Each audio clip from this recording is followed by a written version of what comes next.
Bentrovati al meteo.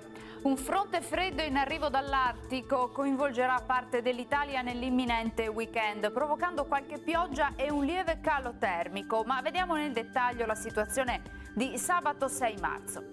Sul Veneto tempo nel complesso variabile, il cielo sarà molto nuvoloso e in pianura non si escludono al mattino anche dei locali e deboli piovaschi. Più asciutto con il passare delle ore, ma sempre con molte nubi. Ampio soleggiamento invece sui settori montuosi.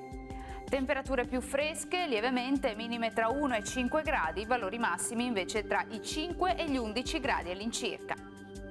Ci spostiamo ora sul Friuli Venezia Giulia, bel tempo ovunque, non sono attese piogge, anzi sarà ampiamente soleggiato con cielo al massimo poco nuvoloso. Temperature minime tra 1 e 3 gradi, massime sui 10-11 gradi.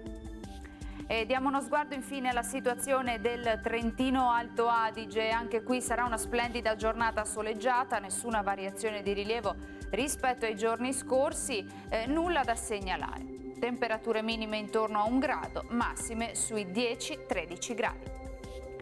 Dal meteo per ora è tutto, vi auguro come sempre un buon proseguimento con Antenna 3.